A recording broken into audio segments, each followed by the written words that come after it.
So you're not feeling loved. You get this attention. Dad finds out, calls the police. I mean, I can't imagine the traumatic experience and guilt and shame that you probably felt. Welcome to Coach Soul, the podcast where we explore therapeutic ways to the best versions of ourselves. I'm your host, Steve Hudgins. I'm a licensed professional counselor dedicated to helping you navigate life's challenges. In each uplifting episode, we'll discuss mental health, relationships, self-care, emotional well-being, and personal growth. Join me and with my co-host, Kenya Evelyn, a therapeutic life coach, where sometimes we'll even welcome special guests to our show that share their experience and expertise. So let's embark on this transformative path together and discover a healthier and happier you. All right, welcome to Coach Soul. Kenya is off doing who knows what. She loves to sing, so I'm sure she's singing about something in the rain probably. And I got a special guest, Rachel Dick is with us today. Rachel, thank you for joining our podcast. Of course, it's an honor. It's exciting to, just connect with people who have gone through things that people are judgmental about. And, especially in the Christian faith, it can be so detrimental to other people that we need to be able to shed some light here, especially with therapy, because you're also, a therapist. Tell the audience a little bit about who is Rachel and what is she about? Yeah, so I am a holistic biblical counselor. With that, I am able to see women and help them find freedom in areas to find their identity in Christ, to figure out who they are and who they were created to be, help them release from emotional trauma and just issues from the past. And I am at Rogers State University working on my master's to actually become licensed as a therapist, and I'm a speaker, and I also am an author. Awesome. So let's talk a little bit about how do we get here today, where you are. And as we have spoken, you've had some traumatic experiences growing up. And one of the things about Coach Soul is about being a better you. And oftentimes people are afraid to become a better sense of self because of where they are. It becomes so complacent and comfortable in the trauma and things of that nature. You talk about in your book, substance abuse and some of the things that you've gone through. Tell us about what was some of the trauma growing up that you endured. Yeah, so growing up in my family, it was very chaotic, very dysfunctional and toxic. My parents fought all the time. Around the age of 10 or 11, I became very rebellious. We had a man who lived next door, and he was a child predator, and we didn't really understand at the time. And so at the age of 12, my parents found out what was going on, and they ended up calling the police, and we had to go to court over the whole thing. And so that was really traumatic. And the lies that I took from that was that my parents are stupid. They don't want me to have any fun, because he would say, if I was your dad, I'd let you smoke and drink and, do all the things. And so it was a lot of rebellion came in from that. And so that just led to one thing after another. And it was around that time that I started drinking, smoking marijuana. By 15, I was doing cocaine and ecstasy. By 16, I was getting all different kinds of just prescription drugs. By 18, I was doing meth. And then I found a doctor that would prescribe me whatever I wanted. So, and then that led through a 7-month addiction to meth, or 7-year addiction to meth. And so through all of those years, obviously more trauma, more chaos, more dysfunction, more toxicity, was in and out of a lot of abusive relationships, emotionally, financially, and physically. And not only was I being abused, but I was also the abuser in some cases. I carried so much anger. My parents had gotten divorced when I was younger, and just what I know now is that they weren't meeting the emotional needs that I needed. They were just doing their best. So let's backtrack a little bit, because I think it's important to help parents too, as they're listening to this podcast. You said, okay, we didn't know he was a child predator in the past and things of that nature. So what was it that he was soliciting? How did that get started? So that parents can be more aware about, here's what was happening. But for you, did you know what was happening in the moment? So were you getting attention from him that you weren't getting in the home? Yes. So like I was saying, like there's emotional needs that need to be met for children, and I wasn't getting that at home. So like attention, affection, those kinds of things. And he really just, I know it sounds awful, but loved me well. He would like buy me food. He would get me gifts. He would spend time with me. He would talk to me. And so the attention that I wasn't getting at home, I was getting through him. So at what point did your parents kind of find out what was happening? And I'm assuming there's sexual trauma that was happening there. Yeah. So my parents started noticing that I was acting differently. Really, a lot of like the rebellion, I was being mean to them. My dad had went over to his house at one point because they were like, if my kid's going to be close to him, then I need to see what's going on. So he went over there and he found a bunch of child pornography. And so then they were like, something's off here. And so they decided to actually tap the phone, and they started hearing our conversations. And he was just giving a lot of inappropriate talk and comments. And so at that point, my parents called the police. And when they sat me down and my friend down to tell me about it, I was like, how dare you? Like, he's my friend. Why would you do this? So I was only 12. I had no understanding of the inappropriateness of the relationship. So Rachel, I mean, it's shed some light here. I mean, you say you didn't get the attention from your parents, but what I'm hearing is your dad was very protective. Things were happening. What was it about the situation with your parents that you felt like, oh my gosh, this other guy is giving me the attention and the love, but all of a sudden your dad is like, hey, I want to see what's really happening here. Can you shed some light on that? Mm-hmm. Yeah, both of my parents were very overprotective and strict, but they were both broken themselves, and they didn't get the therapy and the help that they needed. And so they came into a marriage both very broken, both very self-absorbed, both had mental health issues. And so just created the perfect storm, both of them being so self-focused and not being able to see what their children needed, I think was the problem. Okay. And then constantly fighting and being depressed created an atmosphere where I personally didn't feel loved. So you're not feeling loved. You get this attention. Dad finds out, calls the police. I mean, I can't imagine the traumatic experience and guilt and shame that you probably felt. What? Sure. So I'm assuming that you had to go to court and testify. And yeah, I didn't have to testify, but I did have to walk in the room and see him in handcuffs and an orange jumpsuit. And I was just bawling because at the time I still didn't fully understand what was going on. If you were to talk to children who are at this age, and what would be some of the signs for parents and kids to be aware of that this is not normal behavior?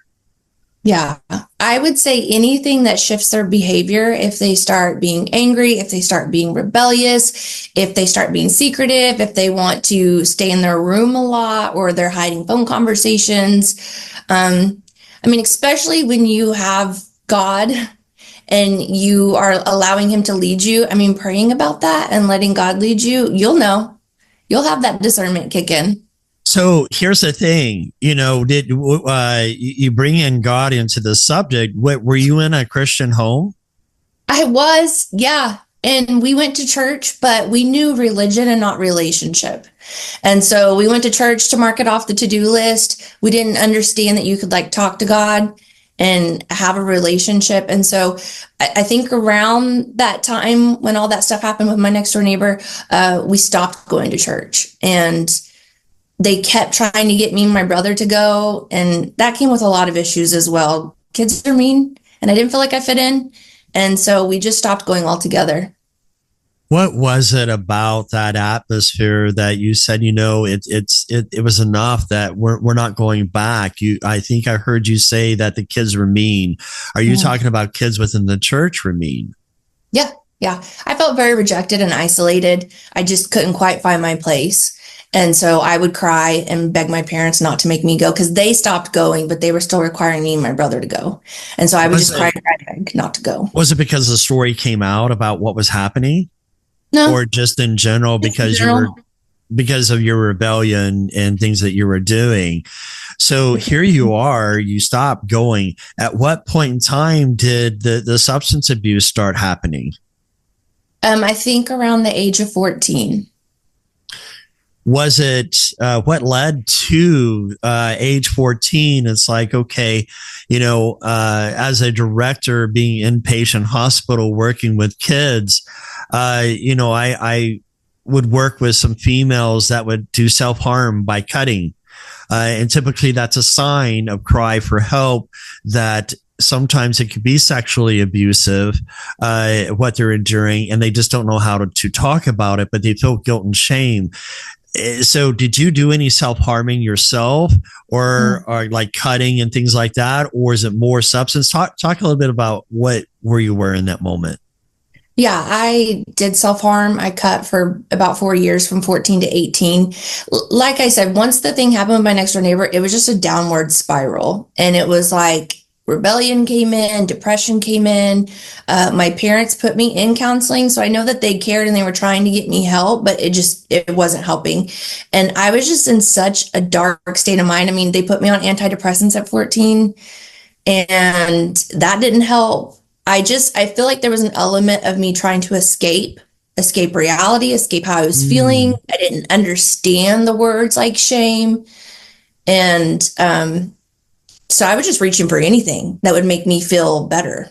And what I found was alcohol helped me actually feel like I fit. It made me feel like I had confidence. And then when I started searching out like pain pills and marijuana and all the other things, it was like, it made me feel happy. It made me feel like I fit in. I had a sense of belonging.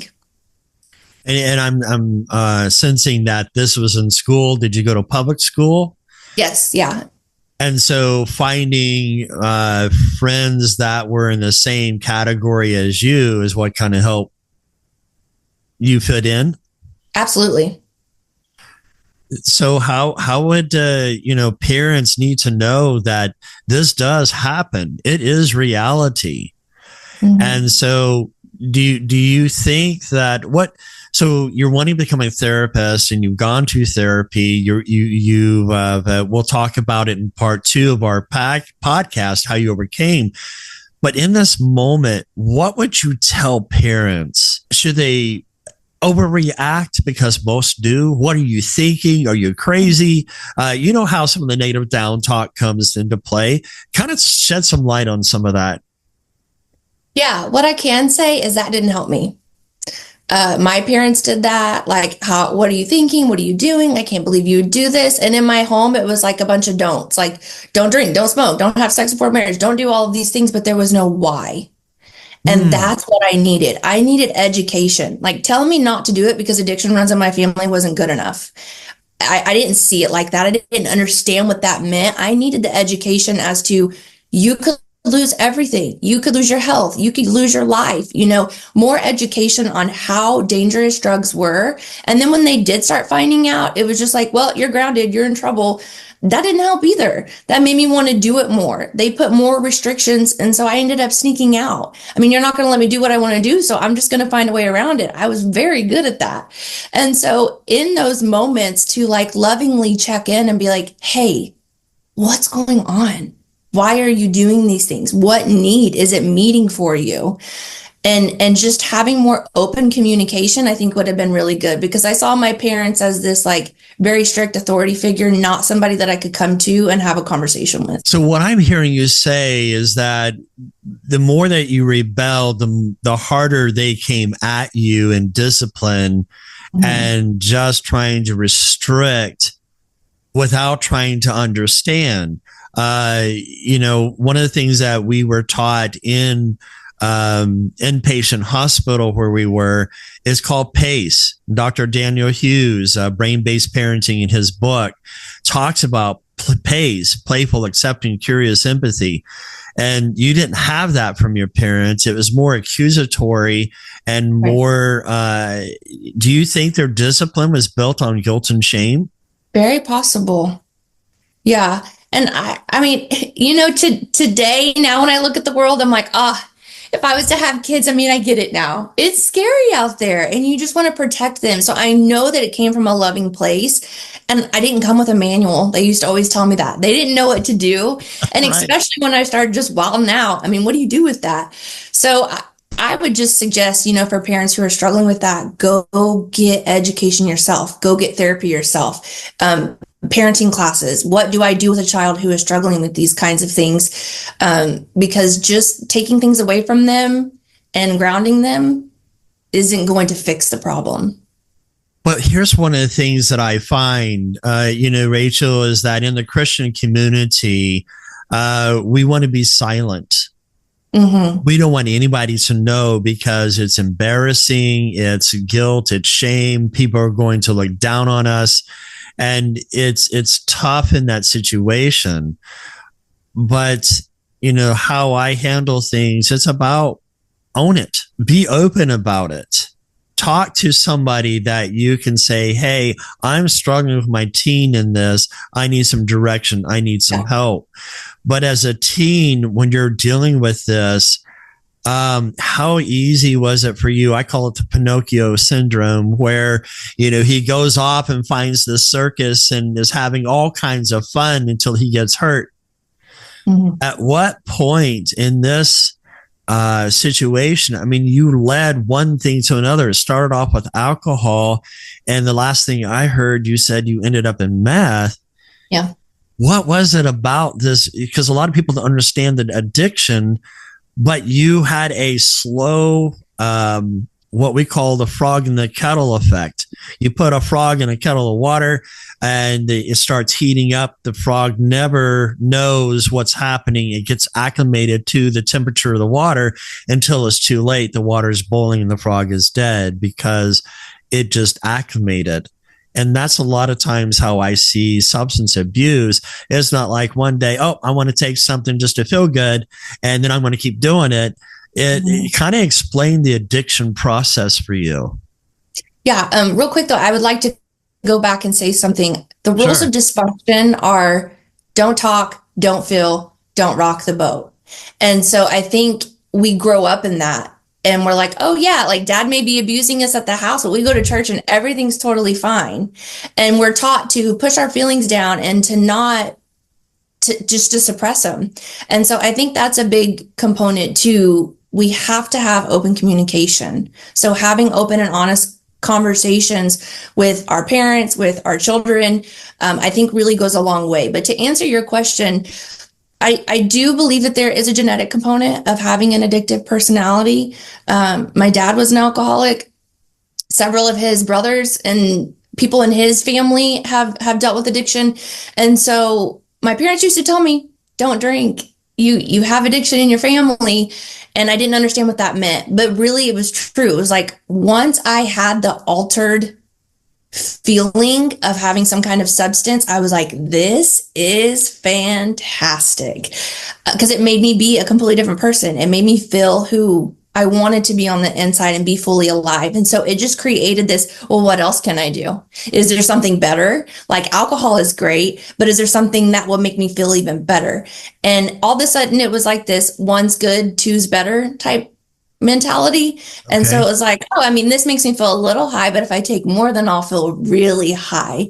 And so it just continued. And it was like, I was watching the show Intervention on A&E, and I'm like, oh, so they're doing this. I can try that. And the crazy thing is on that show, it's like showing the badness. But at that point, I was so deep, I couldn't even see the badness. I'm like, oh, they're just getting really high, so I'm going to go try that. At one point, did you ever felt like, I wish somebody would help me to intervene to get me out of this? Yes. I did really good at hiding it for a really long time from my mom. She didn't find out, I think, until maybe like the last year or two. And that's only because I had friends that reached out to her and was like, your daughter is really bad off. But I see now like people who will be out in public and minister or give a word to somebody or talk to somebody. And I'm like, nobody ever did that for me. And I know I was out there looking crazy. I would be up for days and I'm like, nobody ever said anything. Now, I did have one friend who was in it with me and he said, you're addicted. And I was like, no, I'm not. And then I realized, yeah, definitely am. And then I had a boyfriend who was atheist, completely did not believe in God at all. And one day he was like, Rachel, don't you see it? God has a calling on your life. Don't you see that you're called to more? And I'm like, what is going on? Because he had no knowledge of God. So there were people who, and even police officers were like, you don't belong in this world, and I'm like, yes, I do. Like, I'm really good at what I do because I was out there selling drugs and everything too. But so there were some people who would try to say things, but it wasn't until, I actually found the help I needed that I realized everything and got the help that I needed. For those who may be listening that has family that is involved in substance abuse, what would you say to them that can give them maybe some glimmer of hope? Because oftentimes they kind of write their family members off because they don't want to get involved because of the level of where they are.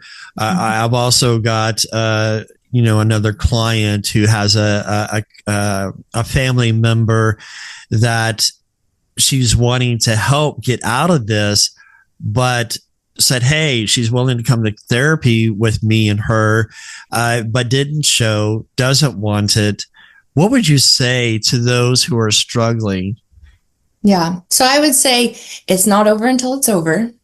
And pray, pray, pray, pray, pray. I know 100% that I'm where I'm at today because of my mom and my grandma's prayers. Hands down. They were on their knees all the time praying. And what I would say for the parent who's trying to help the addict, keep the lines of communication open. I know there are times you have to set boundaries.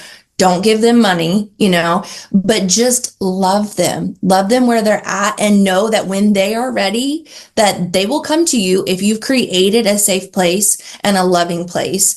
The thing is there's really not a whole lot you can do to help them until they're ready to get help. And so that's why I say pray. Pray that they will have a come to Jesus meeting. Pray that the drugs won't get them high anymore. Or it'll make them feel crazy. Pray that they have that rock bottom moment so that they would be ready to turn from the addiction. But Rachel, I mean, I'm going to play devil's advocate here. Go ahead. Prayer is so cliche-ish. So, just give it to God and pray. It is. But the other thing is that there's more to that. Mm-hmm. I think there is a part that we have to play. Sometimes there's tough love that needs to come involved to have an intervention, a group of people coming together. We talk about interventions of having a family group meeting with a therapist saying, we need to get you inpatient, get you help. Do you think those type of interventions are useful? Well, what I will say, and I know we'll get more into this in part two, but there was an element of tough love at one point. My mom basically said, get out of my house. I'm not going to sit here and watch you die. And during that time, I'll tell the story in part two, but a lot of things transpired and I came back home and was like, okay, like I don't want to live on the streets. I'll get help. At what age were you when mom says, hey, I had enough, out? 25. So you were still living at home doing all these things. Oh yeah. And so tumultuous type stuff going on. Yes. That's there. And so, here you are growing up in this household. You guys stopped going to church. And that's funny because of what you said about church. And we're going to talk about this in part two, because I think it's important, because a lot of people view Christianity as very judgmental. And that's a voice that I want to change in our Christian field, is that God's already judged. the world. That's why Christ came. And it's not our duty to judge. It's our duty to come along to help support a person, to know that they're loved, and to treat them with such respect and dignity that sometimes we fall by the wayside and we just don't know how to get out of it. And so here you are in this darkness. Mom's telling you to get out. So there comes more disparity for you. Yeah. So where did you go? I mean, you're 25. Did you have a job? Did you live off the streets? What was happening? Well, crazily enough, it was a 24-hour period. And so Okay. I know. Well, what happened is I took a bunch of pills because I didn't want to live anymore. And mom basically called IMSA. They showed up. There was a police officer in the corner. She called my dad. He showed up. And the police officer had my meth pipe in his hand and was like, "Is this what you're doing?" And IMSA was trying to take me to the hospital and I wouldn't go. And my mom was like, "I'm not going to sit here and watch you die. You can leave." And so in that 24-hour period, my car was stolen and it got totaled. My boyfriend got locked up because he had 5 warrants out for his arrest. My phone was stolen. And so God was literally like, "You're done." Took away my entire ability to get drugs, to get there, to call anybody, my contacts, everything. And so at that point, I was like, this is a little bit of a rock bottom moment. And so I went back to my mom and I was like, "I don't want to live on the streets," because that night we went and stayed with one of my boyfriend's friends. And I'm like, we literally have nowhere to live. And I didn't want to be out on the streets. I knew if I ended up on the streets, I was going to die. I was at a place in my usage where smoking it wasn't getting me high anymore. And so I knew that if I shot up, I was going to die. And so I went back to my mom and we agreed that we would look for me help. So that's what we call our Damascus moment. And we're going to leave it there because, we ran out of time. We want to get into part 2 because when we have Damascus moments, we'll talk about what that means to us when we have that. But I can't imagine that disparity of what you were dealing with. And we're going to talk about more about part 2. Until next time, take care and God bless.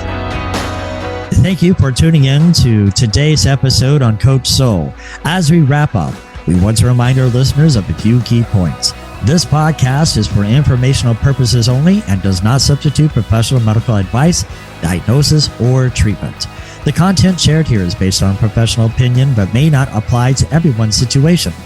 Always consult with a qualified healthcare provider before making changes to your mental health care. If you're in a crisis, please seek immediate professional help or contact a crisis hotline.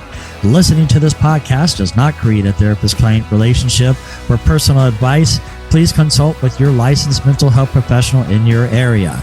Remember, your mental health journey is unique.